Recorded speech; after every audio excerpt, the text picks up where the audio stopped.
Welcome into this segment of Behind the Pen presented by MostValuablePodcast.com. If you want to listen to the full podcast, go to blogtalkradio.com/MostValuablePodcast. Also, we're on iTunes, so check us out there as well. Thank you all for listening as always, and enjoy the show. We're going to move on to our final conversation here on Behind the Pen. Thank you all for sticking around. Chicago White Sox, and I'm excited to talk about the White Sox with you because I really haven't. We picked three very depressing topics. Yeah, we're going to end it on something on a higher note because... I mean, you couldn't care. I mean, you're a Cubs fan, so... No, but it's fun to watch franchises. Also, it doesn't matter. Like, we're in Chicago. I'm a huge Cub fan, and that's obvious. But I'm always interested in seeing franchises start from the ground up. And I was fortunate enough to see the Cubs have tremendous success from the route that they were able to go. And there was a little bit of a luck, that went along with the Cubs situation as well, but teams like the Astros went through it. The Braves are going through it. The Phillies are going through it right now. Milwaukee's going through it right now. The Reds are just terrible. When we look at those they're fun. And the White Sox are now a part of that conversation because they had this value that they were able to move.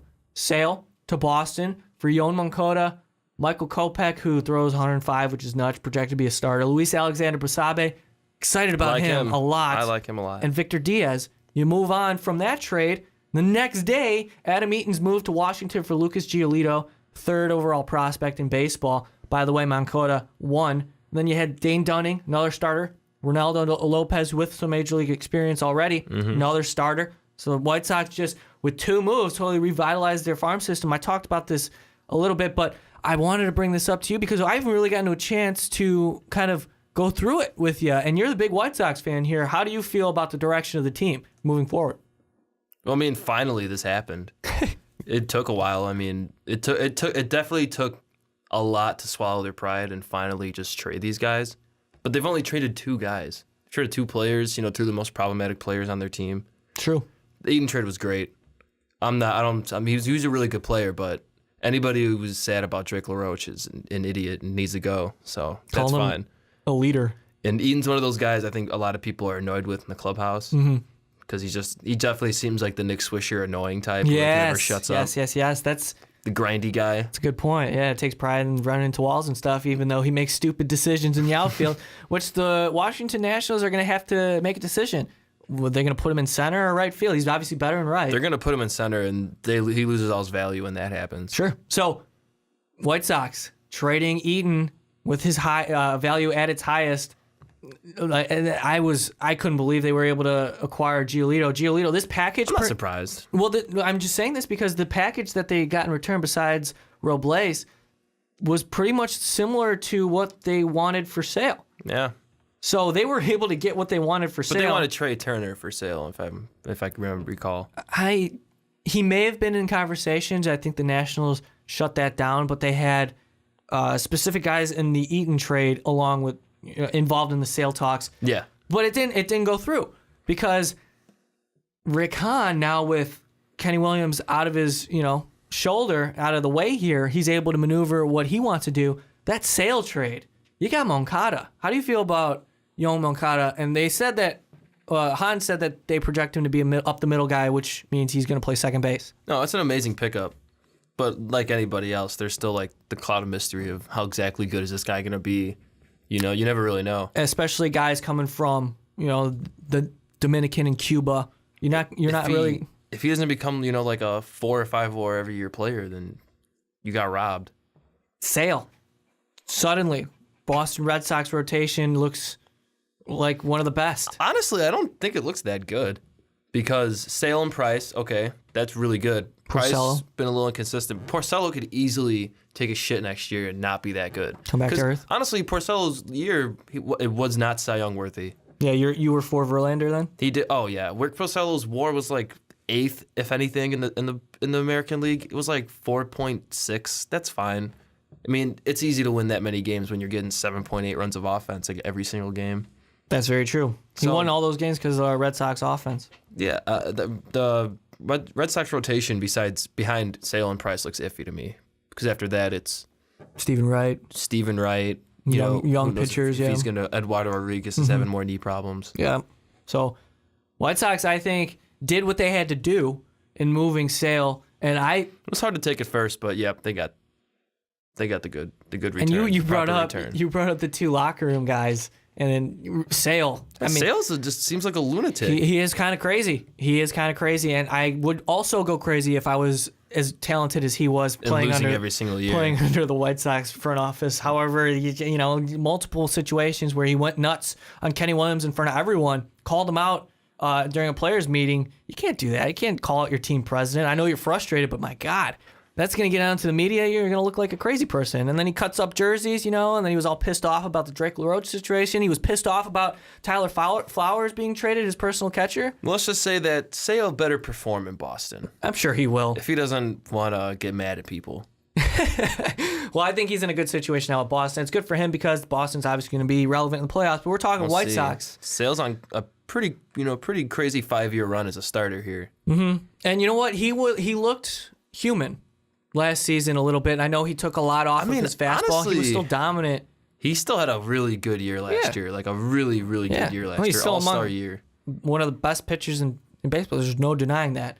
But I think current state of the White Sox, absolutely necessary for making the moves that they had already made. And I want to bring this up to you as well. And before I do that, what should the White Sox do next? Do they move more talent? Because they have a plethora right now. Well, getting rid of Quintana would automatically make them the best farm in baseball. But right now, you got to just wait. Just might as well. I mean, his contract isn't going anywhere. He's signed through 2021. So you can just hold on Quintana, maybe wait till the deadline when there's a team who thinks that they're a pitcher away from getting one shot at the World Series. That's when you trade him. That's true. Swindle him. And that's why the White Sox really aren't in any hurry this offseason to move a guy like Quintana, because they have the deadline. You just increase that value, especially since the need goes way up in July, because that's when teams understand, okay, we're going for it, and the Sox are most likely going to be among the bottom feeders of the league this year. That's when you could take advantage. However, apparently, a lot of sources are saying that Pirates are involved, Astros, Yankees. Dodgers too. But if there's going to be a 3-team trade worked out here, there has to be a third team that's satisfied with not getting Quintana. Right. And if the Yankees and Pirates are involved, who are rumored, I don't know how that's going to be worked out, because what the Yankees are interested in McCutchen, I saw. I'm not sure how serious those talks are. That doesn't make any sense for them. It really didn't. It really didn't. When I saw it, I was just like... That's because it was convenient, because the Pirates have to move McCutchen to have enough money to afford Quintana. Right. And the Pirates are desperate because they need to do something. I like their rotation right now, though. They're young. Garrett Cole, Tyler Glasnow, Ivan Nova. Yeah, Ivan Nova, how about it? I thought he was done. But the Pirates rectified him. 52 strikeouts to 2 walks or something like that with the Pirates last year. So like a whole new man. I think what you said about Quintana was a good point. You don't necessarily have to trade him now, but you are for trading him? Yeah, if the right deal comes along. Only if the right deal comes along. Because current state of the White Sox, you just got to get as much young players as possible and just keep filling that that farm system. Because there's nothing wrong with trying to keep Quintana and Rodon as your future 1-2. Do you want them to trade Todd Frazier? It doesn't matter. He's a free agent after this year. They're not going to get much return for him. What about Abreu? I'd be for trading Abreu for sure. Yeah. He's definitely overrated. You think so? He's a terrible first baseman. Talk about why he's overrated. Not only is he a terrible first baseman, fielding wise is awful, really like one of the worst. His last 2 seasons offensively haven't been that good either, because he has a horrible strikeout to walk ratio, and he only drives in so many runs because it's just an inflated stat. Very true. I have a hard time disagreeing with you. He's been pretty average these last 2 years, and last year he was horrible for 4 months at the plate. He looked lost. Absolutely. So you look at the current state of the White Sox. What about the catcher's position? Because I know, what was it? They really screwed that one up. Yeah. They really screwed it up. They should have got Wellington Castillo. Yeah, former Cub. Omar Narvaez kind of stepped up last year. Navarez is good. He looks like a guy who okay. could definitely play like 80 games a year as a But you're catcher. waiting for Zach Collins' draft pick of last season. Just get somebody to help the pitchers out. Sure. Kenji Jojima is still a free agent. They missed out on Wellington Castillo. Yeah, so the White Sox have plenty of opportunities. I don't know what's going on with Brett Laurie. I don't think he's happy with the way things are going down with the White Sox. It seems like they're about ready to move on, especially given... They already brought him back. No, they didn't. I thought they were going to non-tender him, but they did decide to... That's a good move to bring him back. They agreed in arbitration. But he knows that Moncada is on the heels of Laurie, So I'm not sure how much longer Brett Lawrie is going to be a part of the White Sox, specifically. Which is sad to me because the right move would be to put Lawrie back at his more natural third base. He played an okay second base, though. I mean, I know fielding stats are really subjective, but the way I interpreted him, he's way better rated at third base than second base. And at second base, he's not that good. He's a bit of a spaz. Just sure. we thinking outside the box here on behind the pen. You move a guy, either Frazier or Abreu, that opens up third base for your boy Lawrie. I'd put Lawrie at third, Ty Frazier at first, Abreu at DH, but it's not like it matters anymore. Sure, because with Tyler Saladino, though, you got to find time for him. And in the meantime... He'll get time because Moncada's not going to come up till earliest end of May. But you expect him to be up this year. And oh, yeah. They'd be so stupid not to. Yeah. No, he should. Absolutely. But the Sox are in a pretty good spot in terms of talent right now. I think 7 of the top 10 prospects are pitchers. Yep. And that's what you need. Lots of arms. So it'll be fun. Michael Kopech, though. What's your opinion on Michael Kopech? Because he's kind of a... I don't know what... I can't really get a feel. I feel like he's going to be a closer. I see him being a closer. He seems to have that kind of personality. Yeah, I don't know. I follow him on Twitter.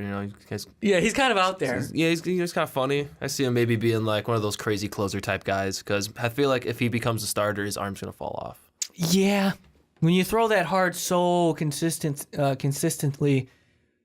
you don't see that very often. It's so rare. Only Verlander and Syndergaard are those guys who keep pounding out 99 all the time. And even Verlander's velocity went down over the years. Eventually fell off, yeah. And we see Syndergaard suffering from elbow trouble. Yeah, it's tough to be a starter and consistently throw that high range. Max Scherzer is definitely an anomaly. But he still probably sits in 96, 97. And Max Scherzer, my goodness. Watch him live. If you go to a baseball game, watch Max Scherzer pitch. I was at his first career shutout. Yeah, I think I was there with you. Him against Sale.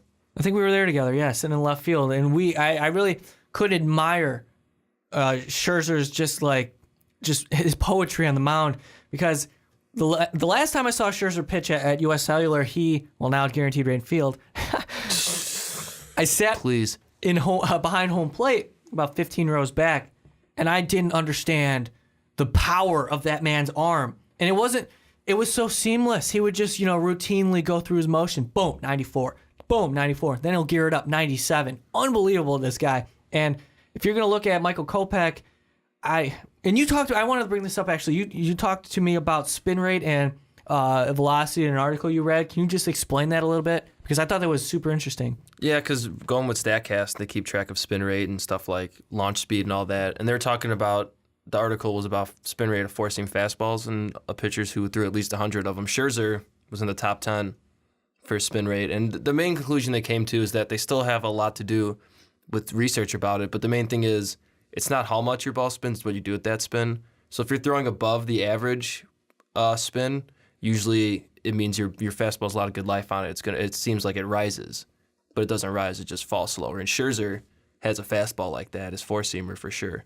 And then you said it results in more fly balls as opposed to pitchers below average spin rate. Yeah, a lot of swinging rate misses. And if you throw lower spin rate, there's going to be a lot of ground balls because there's a lot more sink. Right. That's really cool. That's really interesting stuff. And I love baseball because there's so much you can dive into, especially now with StatCast, like you said. It's getting deeper and deeper. Route efficiency. You talk about fly ball rate. Launch speed. Yeah. Yep. You can tell, if someone's, got a high launch speed, that's all you can, it's easy to tell minor leaguers now. You got a little more information to go through, and see. And it's such a great tool for outsiders like us to just diagnose what makes up a good player. Yeah, dude, honestly, I think looking at that spin rate science is, something to look into this year. The research they're coming with it, it's really interesting. Very cool stuff, All right. Man, I don't know how long this podcast was, but it was a pleasure. Honestly, it was so fun. It's been 10 minutes. Yeah, right? Seems like it. And I hope I can get you on again sometime soon. Maybe in the summer. I know school's starting up again. We got responsibilities and whatnot. So yeah, dude. Yeah, I mean. We'll do a podcast where I'm at school and you're here. Yeah, over the phone. Yeah, dude. We're hey man, what you doing? Yeah, frozen pizza, sack of marbles. Current college. What do you think college life is actually like? Well, I don't go to college. I actually just stay home and do this all day. So I thought you lived. That's my life. I thought you lived here. Oh, in the studio? No, Yeah. that's not me. That's actually Ricky. Yeah, the college life, I assume, is you live in the dorm, you got a roommate, you know what I mean? And you guys play board games. In the dorm? Yeah, in the dorm. I'm almost 22 years old. You got I live in a dorm. Still got bunk beds. Yeah, well, that's true. You got I desks. actually sleep in the same bed as my roommate. See, now Even that's though we efficiency have- because it gives you more room. Yeah, I mean, even though we each have our own room. You actually take couches from the lobby and allow a third roommate in. So, Yeah. Right? That's college. yeah, boom, we nailed it. Meal plans, just taking like backpacks full of food, just like stuffing them from the buffet table. It's so easy. Oh yeah, It's so easy. yeah. What a life! What a life! Any college students out there, tell me how wrong I am because obviously I have no idea what I'm talking about. But all right, Luke, it's been a pleasure. Wow. I really do appreciate you coming on to Behind the Pen. I hope you all enjoyed our voices today. It's been, man, Most Valuable Podcast, guys. It's been my home for almost a year now, and we're kind of taking off a little bit. And it's all thanks to you, specifically on YouTube. Hoping to get 5,000 subscribers sometime in the near future, and you guys can roast Ricky Widmer. Everybody's listening to this. Tell your mom and your dad about Mike Rankin. Specifically, Mike Rankin of Behind the Pen, which you can listen a full-length podcast on blogtalkradio.com/Most Valuable Podcast. Check us out on Twitter as well, at Most Valuable Pod, Instagram. We have the social medias for you. I mean, if you want to see my beautiful face, then, you just come to my house. Otherwise, check us out on social media there. iTunes, download our full-length podcast. You have so much humility. Become a Patreon, patreon.com/Most Valuable Podcast. Donate whatever you can. Actually go broke because we would probably spend it on cheese curds. Otherwise, no, I'm just kidding. No, I'm being serious, please. If you could donate, we're going to do a lot more fun stuff for you. If you could find your parents' credit card. There you go. Maybe not invest in those pay-to-play games on your iPhone and invest in Most Valuable Podcasts. Nice. Any sort of donation would help. Thank you guys so much for all that you do. You guys are our lifeblood. Hopefully we entertained you this time. For Luc Behannesy, my name is Mike Rankin. Once again, thank you so much. You guys are the best. We will see you all next time. Thank you guys for sticking around for this segment of Behind the Pen. If you want more Most Valuable Podcast content, click on the video up above because I don't know why you wouldn't want to keep listening to our voices every day. But again, guys, thank you all for listening. We really do appreciate you.